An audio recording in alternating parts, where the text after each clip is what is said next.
as a student of law, there are two things that I'd like to mention here. And I want to impart this to you. In law, sa batas po, may dalawang uring batas. There are two kinds of laws. There are laws, which you are familiar with, that prohibits you from doing things. Binabawalan kayo na gawin ang isang bagay. Pag ginawa ninyo, yung pinagbabawal, paparusahan kayo. Usually imprisonment in case of criminal laws. Meron namang batas na kailangan gawin ninyo yung isang bagay. So, it's either a law that tells you do not do this thing, or a law that tells you do this thing. The other aspect of that law, the other kind of that law, is not too familiar with many of us, except for those in cases where the law compels you to do something. The most popular case is taxation. When a tax law is implemented to all the people in a particular country, you have to follow it, you have to pay your taxes. That's just one of the examples. But I'm not going to talk about the law of taxation. What I'm just going to tell you is the distinction that there are two types of laws, and the consequences and context between these two types of laws have quite different impetus. Law that tells you, compels you to do something, that's on one side, and a law that prohibits you from doing this. And that's the most common type, or the most familiar to most people. Why am I bringing this out? Because the first statement that I told you, whatever you do to the least of my brothers, has context to two other tenets of Christianity. Or not only for Catholicism, but for Christianity. What is this? The first part is what you call the Golden Rule. Because the Golden Rule is attributed to Jesus Christ Himself. And I've asked several people before, and for one person, I don't know whether he was joking, I was in my previous assignment, I asked him, are you familiar with the Golden Rule? That's more or less a law. Oh, yes, Consul, sir. Golden Rule is he who has the gold makes the rules. I said, that's the other Golden Rule. But the Golden Rule, if you remember it from your youth, your lola, your mama have told it to you, is this: do not do unto others what you do not want others to do unto you. That's actually the context of the Golden Rule. But the Golden Rule is couched in the negative. And for some people, they don't distinguish. When asked what the Golden Rule is, they will tell you that other aspect of it, the positive side, which is do unto others what you want others to do unto you. It has almost the same meaning and probably the same consequences. But the context is different. In the first part, which is really the Golden Rule, do not do unto others what you do not want others to do unto you. It's actually a prohibition for you not to do things that will affect or impact others negatively. And the basic thing for you to admonish yourself is, if you do not want it to be done to you, don't do it to others. It's actually a prohibition. The other side is actually positive. Do unto others what you want others to do unto you. You're now in the active state. I have to do this, I have to be good, because I want others to be good to me. The other is different. I do not have to be bad, because I do not want bad things to be done to me. Magkaiba yun. But they are neutralized by what I just told you. Whatever you do to the least of my brothers, that you do unto me. That is a tenet in Catholicism, in Christianity, that is neutral. Because if you do good things based on that, what you do to the least of your brothers, it has an effect on you positively or negatively. If you do bad to your brothers, if you do good to your brothers, it has an effect on you positively or negatively. That's the reason why it's central, a central tenet to our belief as Christians, to what we are, our nature, as Catholics or Christians. But there's an aspect to that I'd like to delve in. Please forgive me, that's going to take a little longer, but just a shorter period of time now. When you say, whatever you do to the least of my brothers, the other component there is to the least of my brothers. And that's where I come in. As one of your advisors or gabay sa gobyerno natin.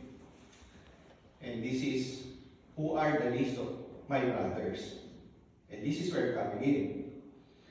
A lot of you have the privilege and freedom to do basically what you want here in Japan. Why? Because you're more comfortable. Proof of this is you can afford to send whatever surplus that you have to your families and friends back in the Philippines. They are actually the least of our brothers in the Philippines. But here in Japan, there are also kababayans who are the least of our brothers or sisters. And who are they? Generally, and I'm going to tell you this, ito yung mga TNT dito. Okay. And I have to bring that tenet of Christianity because it's not something that's meant to be preached only in church.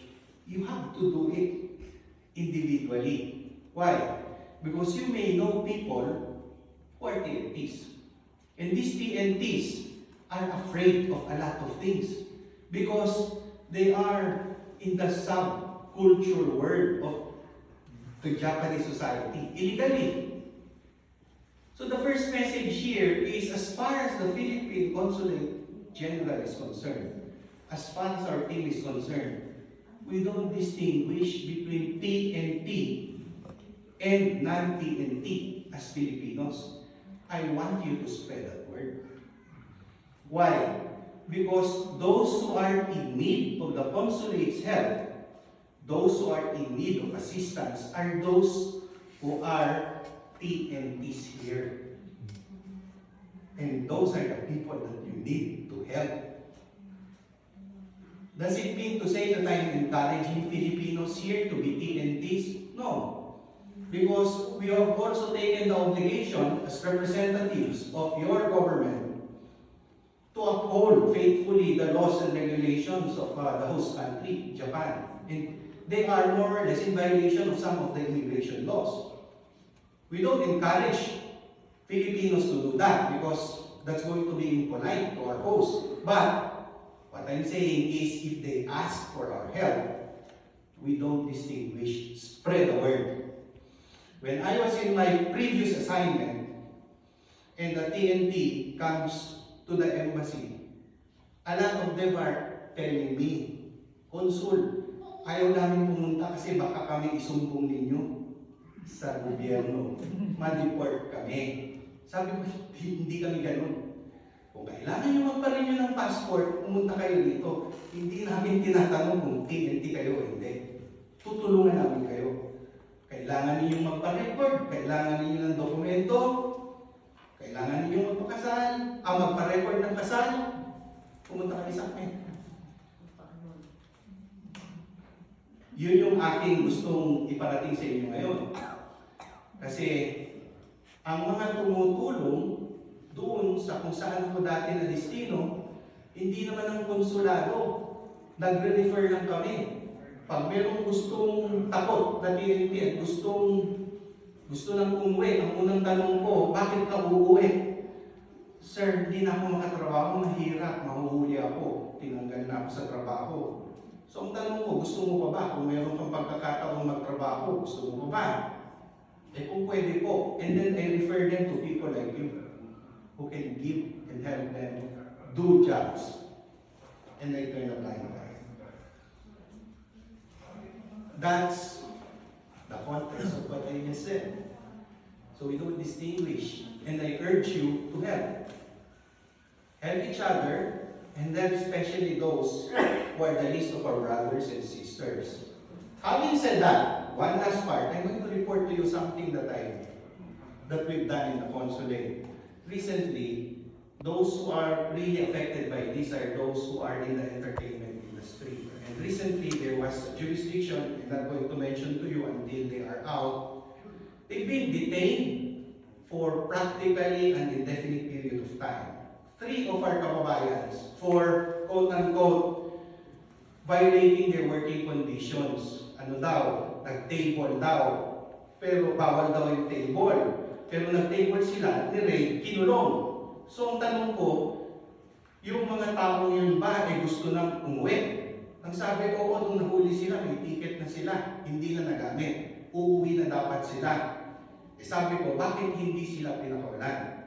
As of last week, I asked my main consuls and the AT&T, huwag kayong umalis, kayong babalik dito sa konsulado hanggat hindi sila napapakawalan. Kahit mahigit 2 buwan na sila hindi pinapakawalan.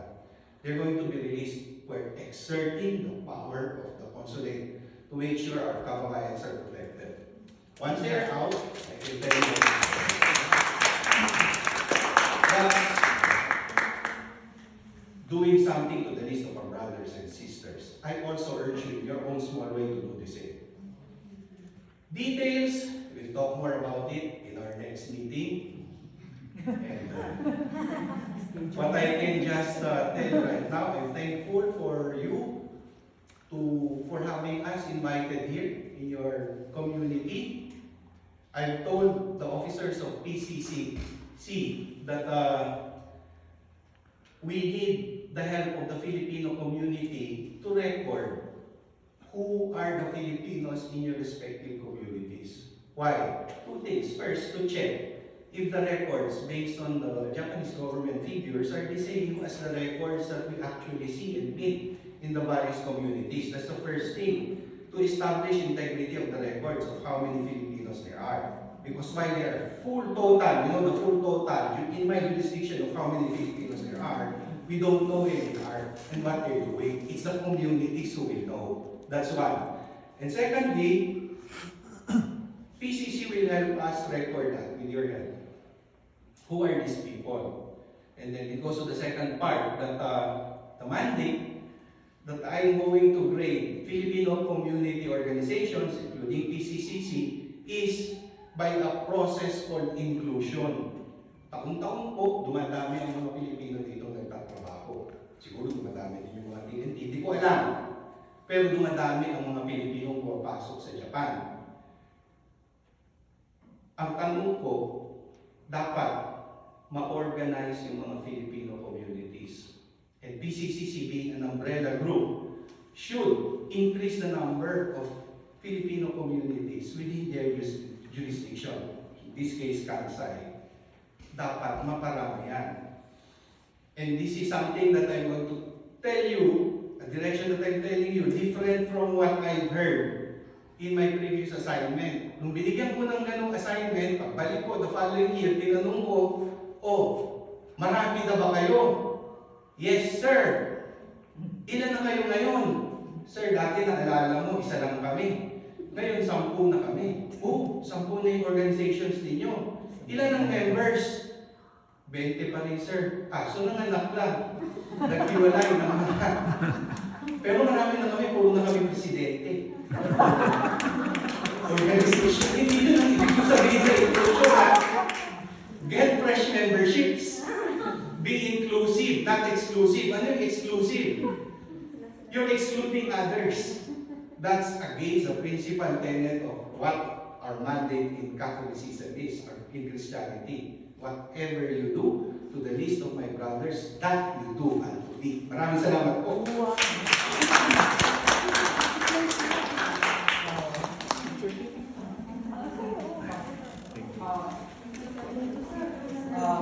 I would like to invite everyone to group